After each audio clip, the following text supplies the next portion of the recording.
నేనే మాట్లాడతా ఇంకోటి వస్తున్నా ఒక నిమిషం.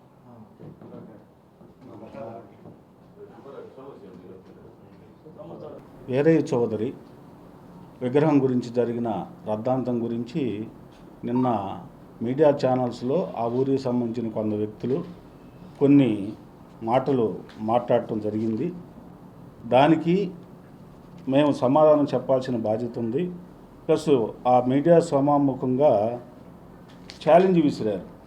ఏమని, ఇది ఊరకేదో రహస్యంగా ఇయటం కాదు, ఏదైనా సీము నెత్తురు దమ్ము ధైర్యం ఉంటే ఏదో ప్రెస్ మిందలకు వచ్చి చెప్పాలని రకరకాలుగా ప్రేలాపనలు చేశారు. కాబట్టి దానికి మేము ఈ రోజున సమాధానం చెప్తున్నాం. మేము ఇచ్చిన అర్జీలో వాళ్ళు కూడా చదివి వినిపించారు. అదే నేను కూడా మరలా చెప్తున్నాను. నా పేరు సింగమనేని సురేష్.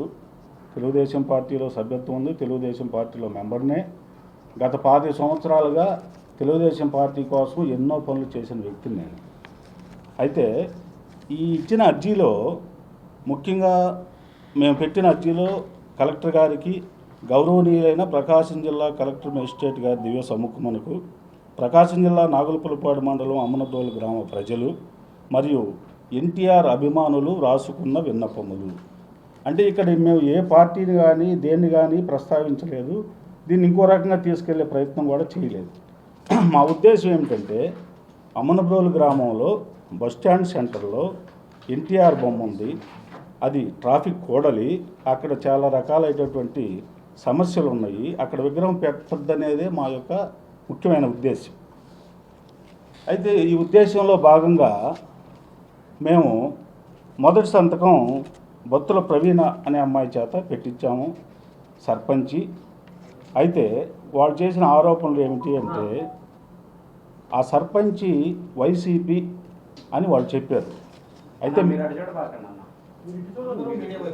మేమేం చెప్తున్నామంటే, ఆమె వైసీపీ తెలుగుదేశమా అనేది పక్కన పెడితే గ్రామ పౌరురాలుగా, గ్రామ ప్రథమ పౌరాలు, సర్పంచ్ అంటే గ్రామ ప్రథమ పౌరాలు కాబట్టి ఈ గ్రామంలో అనుమతులు తీసుకోకుండా ఒక విగ్రహం పెడుతున్నారనే దానికి మేము దానికోసమే ఆమె చేత సర్పంచ్గా సంతకం పెట్టడం జరిగింది. అయితే వీళ్ళు ఆల్రెడీ పోయిన నెల అక్కడి నుంచే విగ్రహం పెట్టాలనే ప్రపోజల్లో అక్కడ చేయటం జరుగుతూ ఉంది.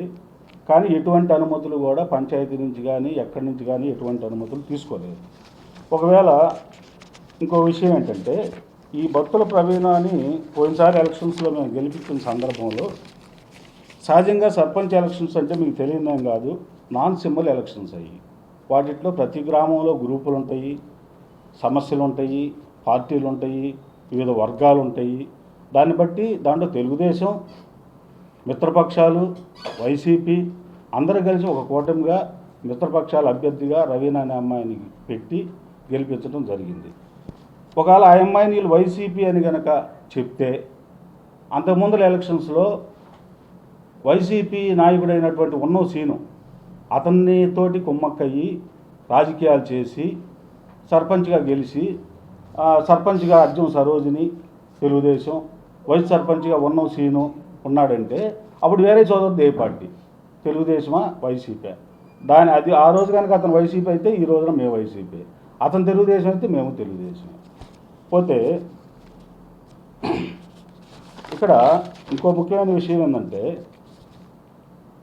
వాళ్ళు తెలుగుదేశం పార్టీ చెప్పుకొని పద్దాకల తెలుగుదేశం మాది ఇక్కడేమీ లేదు అని చెప్పి మాట్లాడుతున్నారు తప్పితే, ఎక్కడా కూడా తెలుగుదేశానికి పనికొచ్చే విధంగా కానీ, తెలుగుదేశం పరంగా గ్రామంలో అందరినీ కలుపుకొని పోయి మంచితనంగా రాజకీయం చేసి గ్రామాన్ని అభివృద్ధి చేసుకోవాలనే ఆలోచన వాళ్ళకి ఏ రోజున లేదు.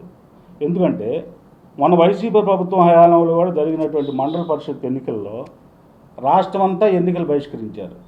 ఒక నాగులపాడు మండలంలో మాత్రం ఎలక్షన్స్ జరిగినాయి. ఎలక్షన్స్ జరిగితే ఆ రోజున మండల కార్యాలయం దగ్గర అందరికీ తెలుసు, ఆ రోజు పత్రికా మిత్రులు ఉన్నారు, చాలామంది ఉన్నారు. 4-5 సీట్లలో పోటీ చేసి ఆ 4-5 సీట్లు కూడా పార్టీని తాకట్టు పెట్టి రాజీ చేసుకొని వైస్ ఎంపీపీ చేసుకోవాలని తను చాలా ప్రయత్నం చేశాడు. ఆ రోజున విఫలమయ్యాడు. ఆ సంగతి అందరికీ తెలుసు.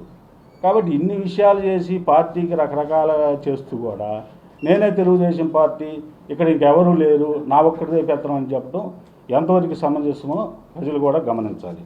ఇక రెండోది, వైసీపీ నాయకుడు కాట్రగడ్డ సీనియర్ అతను ఏదో ఇక్కడ వైఎస్ఆర్ విగ్రహం పెట్టినప్పుడు అనుమతులు ఇచ్చాడని ఏరయ్య, అందువల్ల ఇప్పుడు అతని విగ్రహం పెడితే మాకేం అభ్యంతరాలు లేవని అతను ఏదో చెప్పాడని నాని అనే అతను చెప్పడం జరిగింది.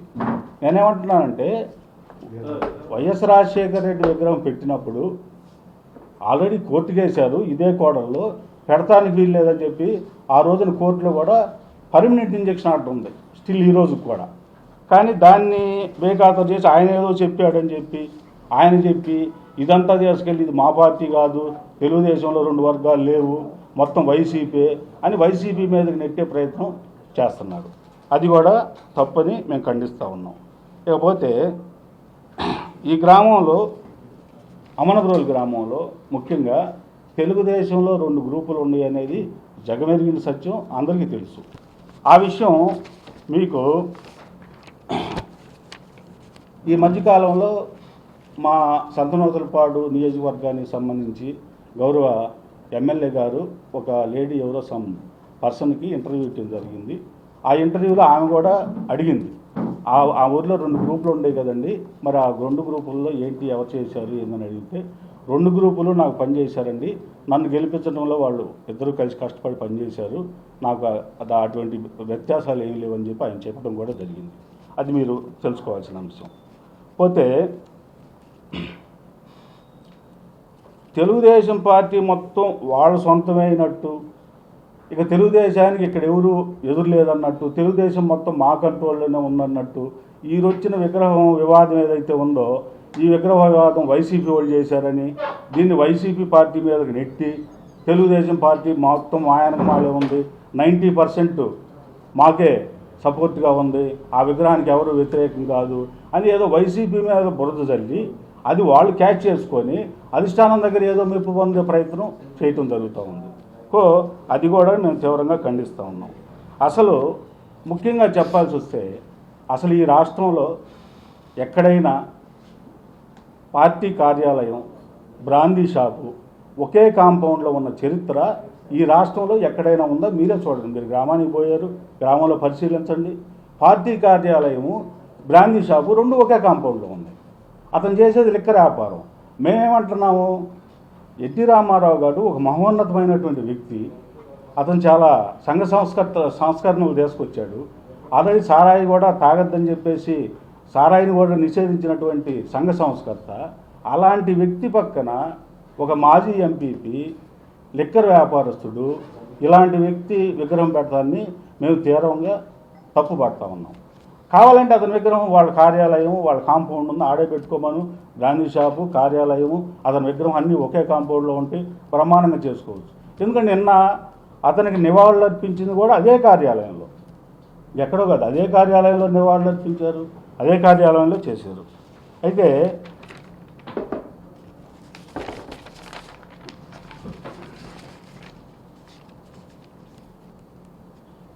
విషయాలన్నీ కూడా అధిష్టానానికి తెలుసో తెలీదో మాకైతే తెలియదు. నేను దీన్ని ఇనిషియల్ తీసుకొని ఒక ఎన్టీఆర్ అభిమానిగా ఈరోజు వాళ్ళు ఏదో విగ్రహం మేము పెట్టించామని మేము చెబుతున్నారు.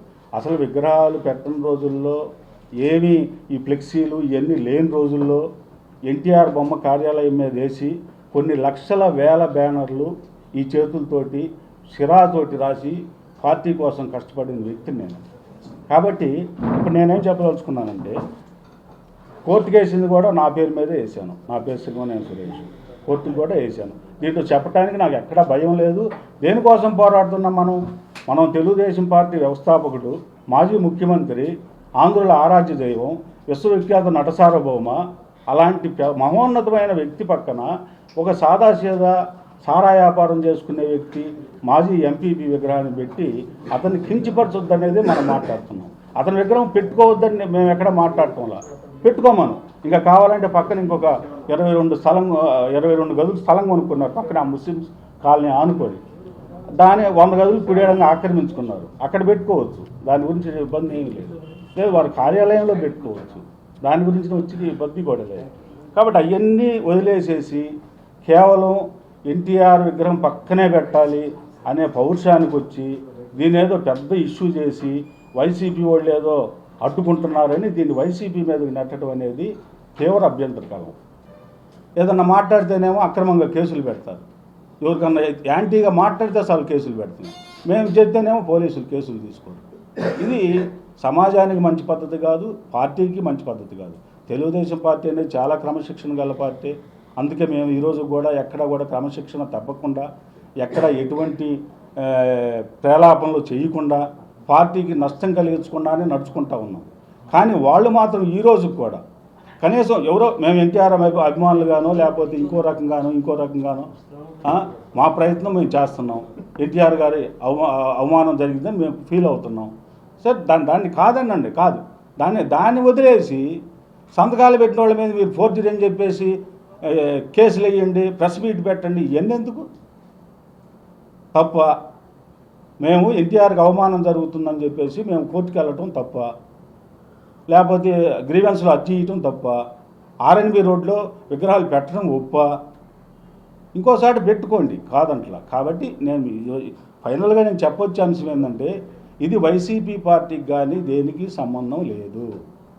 అమనబ్రోలు గ్రామంలో గ్రామ ప్రజలు, తెలుగుదేశం పార్టీ అభిమానులు అందరమీ ముక్త కంఠంతో మేము ఎన్టీఆర్ గారి పక్కన పెట్టద్దు విగ్రహం అనేదాన్ని ముక్త కంఠంతో మేము చెప్తా ఉన్నాం.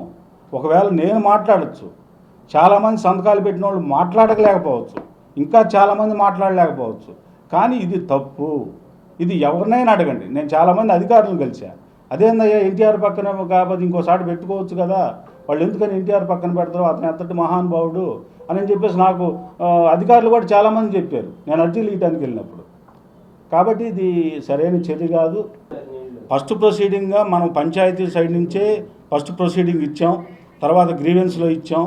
అది పరిష్కారం కాకపోతే అవటానికి లేట్ అయ్యేటట్టు ఉందనే ఉద్దేశంతో కోర్టుకు వేసాం. నెక్స్ట్ తెలుగుదేశం పార్టీ అధ్యక్షుడిని కలుస్తాం, జనార్దన్ గారిని కలుస్తాం, అవసరమైతే లోకేష్ బాబు గారిని, ముఖ్యమంత్రి చంద్రబాబు నాయుడు గారిని కలుస్తాం. ఎంత దూరమైనా సరే వెళ్ళటానికి, దీనికి సంబంధించిన అన్ని విషయాలు వాళ్ళకి వివరించడానికి సిద్ధంగా ఉన్నాం. దీంట్లో ఒక 33 మందిలో కనీసం 4-5 మీరు బెదిరిస్తే లొంగిపోయేవాళ్ళు, లేదంటే మీరు ఇంకో రకంగా భయపెడితే ఏదన్నా మీకు మభ్య పెడితే ఇదయ్యేవాళ్ళు ఉండొచ్చు. కానీ కనీసం దీంట్లో 25 మంది అన్న నువ్వు మంచి పని చేస్తున్నావు, మేము నీ వెనకాల వస్తాం, కాకపోతే ఊళ్ళో మమ్మల్ని బతకనీయట్లేదు అని చెప్తున్నారు. కాబట్టి మేము వాళ్ళని వెలుగులో సంతకాలు పెట్టారు, అయిపోయింది. అందుకే నేను కోర్టుకు వేసిన వీళ్ళందరి పేర్లు ఊరి పేర్లు పెట్టలా, నా ఒక్కడి పేరు మీదే కోర్టుకు వేసా. ఎందుకంటే ఈ విధంగా బెదిరింపుల పర్వం జరుగుతూ ఉంది గ్రామంలో. అది మేము అడిగేది, మీరు చేసింది తప్పు అని మనం అంటే దానికి సమాధానం చెప్పకుండా వీళ్ళని బెదిరించడం ఎందుకు?